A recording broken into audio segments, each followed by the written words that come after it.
So hello friends, welcome to the channel eth rider AK। आज हम आपके लिए लेके आए हैं और एक न्यू यूनिक हॉरर स्टोरी।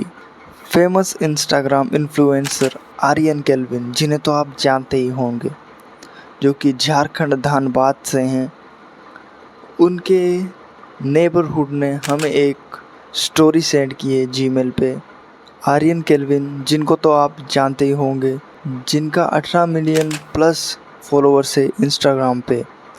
उनके नेबरहुड ने हमें एक हॉरर स्टोरी सेंड की है, जो कि पहले पहले तो हमें विश्वास ही नहीं हुआ, क्योंकि हमारे पास उतने सब्सक्राइबर नहीं हैं। तो फिर हमने उनका डिटेल पूछा, फिर उनका घर, उनका एड्रेस सब कुछ पूछा, तो उन्होंने एग्जैक्ट वहीं से बताया आर्यन केल्विन रहता है झारखंड धनबाद से। तो बिना कोई देरी किए चलिए स्टोरी शुरू करते हैं। तो उनके नेबरहुड का कहना है कि उनके घर के आसपास में एक बरगद का पेड़ है, जहाँ पर कि ठीक रात के 12 बजे से कोई एक साधु बाबा आके बैठते हैं और अचानक से गायब हो जाते हैं। तो यही स्टोरी हमें उनके नेबरहुड मिस्टर मुकेश ने सेंड की है।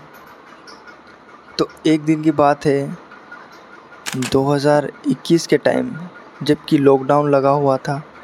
उस वक्त राकेश, जो कि घर से कहीं आ जा नहीं पा रहे थे, तो वो एक दिन, मतलब उस वक्त लोगों को बाहर निकलने नहीं दिया जा रहा था। अगर पुलिस कहीं पर किसी को देख ले तो उन्हें बहुत ज़्यादा पीटा जाता था, मारा जाता था, और बहुत ही स्ट्रिक्ट लॉज थे उस टाइम पे। तो आप लोगों को पता ही होगा। तो मुकेश, जो जिसको कि अपनी फैमिली के लिए खाना पीना, मेडिसिन, बहुत कुछ लाना था, वो दिन में निकल नहीं पा रहा था। तो उसने सोचा क्यों ना मैं रात को निकल के जाऊं, और उसकी जान पहचान भी थी वहाँ के दुकानदारों से। तो वो जाके मेडिसिन और खाने पीने का सारा सामान रात को लेके आता था। तो एक दिन वैसे ही ठीक रात के 1 बजे वो अपने घर से निकला सामान लाने के लिए, ठीक रात को 1 बजे। तो जैसे ही वो निकला, वहाँ पर उसके घर के पास में एक बरगद का पेड़ था। बरगद के पेड़ के पास लोग कहते हैं कि रात को कोई साधु बाबा आके बैठता है और अचानक से अदृश्य होके गायब हो जाता है। तो उन सब चीज़ों में ज़्यादा बिलीव नहीं करता था। तो वो क्या करता है, वो ठीक रात को निकलता है अपने फैमिली के लिए सामान लाने। तो वो चल के जाते रहता है। उसी वक्त देखता है कि उस बरगद के पेड़ के पास कोई एक बैठा हुआ है। कि बरगद के पेड़ के पास तो लोग कहते हैं कि वो बाबा बैठता है और अदृश्य होकर गायब हो जाता है। तो वो सोचता है क्यों ना मैं सामान लेके आऊँ और फिर उसके बाद इसके पास जाके बैठूँ। ये लोग सच कहते हैं या झूठ, वो पता चल जाएगा। क्योंकि मुकेश उन चीज़ों में ज़्यादा बिलीव नहीं करता था। तो वो जाता है दुकान और अपने दोस्तों को फ़ोन करता है, और फिर जितना भी खाने पीने का सामान, दूध, दही, और जितने भी उसके बुज़ुर्गों के मेडिसिन्स थे, वो सब कुछ लेता है। और उसके बाद सीधा चल के आता है अपने घर। और अपने घर आने के बाद वो सब सारी चीज़ें वो दे देता है।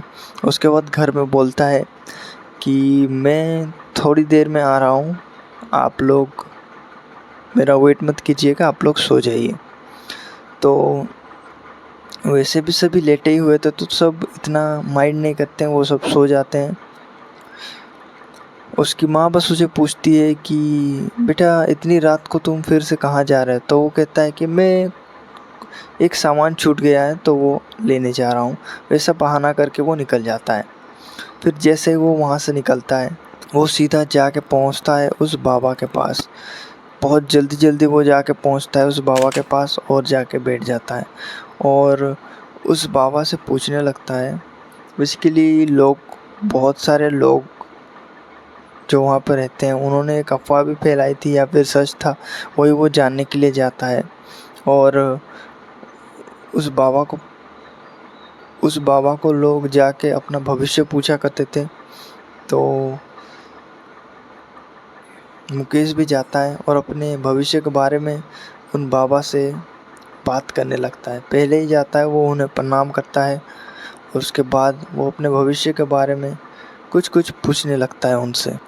तो बाबा भी उनको सब कुछ बताते रहते हैं कि बेटा तुम्हारे नसीब में ये लिखा है और तुम्हारी शादी अब होगी। ये वो सब कुछ वो पूछ लेता है बाबा से और बाबा पूरा सही सही जवाब देता है। लेकिन बाबा कहता है कि तुम्हें इन चीज़ों पर थोड़ा विश्वास करना चाहिए, क्योंकि मैं ऐसे ही हर किसी को नहीं मिलता। तो वो सोचता है यार ये बाबा तो यहाँ पर बैठा हुआ था और इसको मैं देखा, फिर आके इसे बात किया और क्या नहीं मिलता, इससे तो कोई भी मिल सकता है। तो उसके बाद मुकेश सोचता है कि ये कहना क्या चाहता है। तो फिर बाबा ने उसे और एक बात बताई थी कि आने वाले 2 से 3 दिन तुम्हारे लिए बहुत ज़्यादा बुरे होंगे, तो उन 2-3 दिनों में तुम बच जाना, फिर उसके बाद तुम्हारा लाइफ बहुत अच्छा जाएगा। तो वो उन चीज़ों में ज़्यादा विश्वास नहीं करता था, को वो ज़्यादा माइंड नहीं करता है, वो ऊपर से थोड़ा बहुत समझ लेता है उन सब चीज़ों को।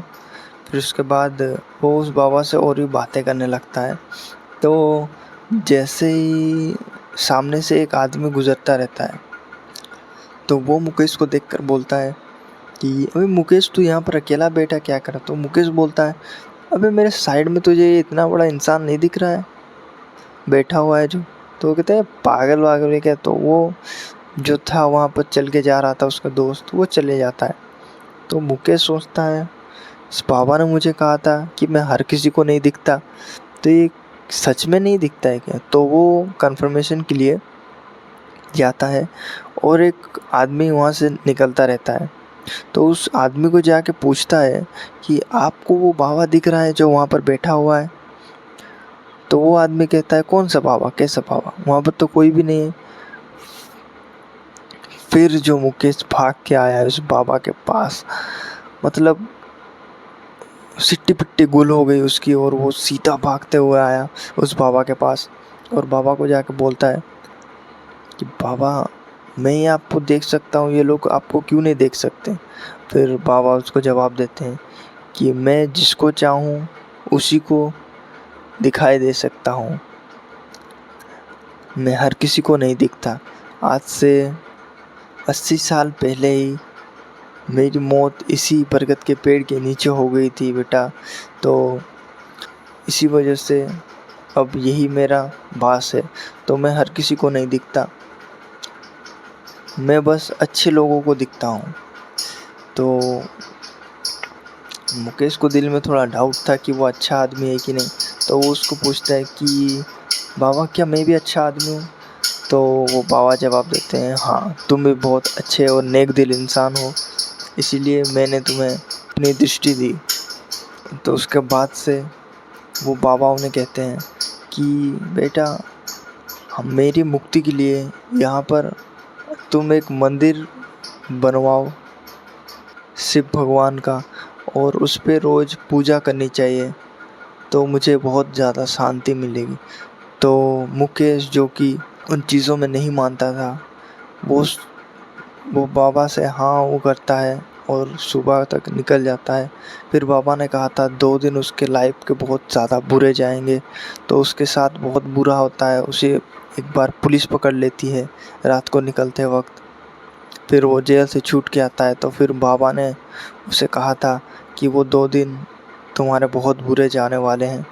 तो फिर उसके बाद से मुकेश उन चीज़ों में बिलीव करने लगता है और वो वहाँ पर एक मंदिर खुला करवाता है उस पेड़ के सीधे नीचे में, और उसके बाद रोज़ वहाँ पर उनकी पूजा होती है और सब कुशल मंगल है।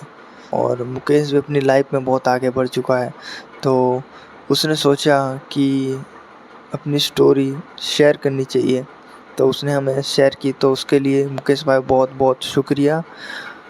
सो फ्रेंड्स आज का वीडियो यहीं पर एंड करते हैं। अगर तो वीडियो पसंद आया तो वीडियो को लाइक कर दीजिए और चैनल को सब्सक्राइब करके बेल आइकन ऑन कर लीजिए, क्योंकि यूट्यूब अब नोटिफिकेशन भेजना बंद कर चुका है। तो सब्सक्राइब करके अपने भाई को सपोर्ट करिए। Thank you so much for watching. Bye.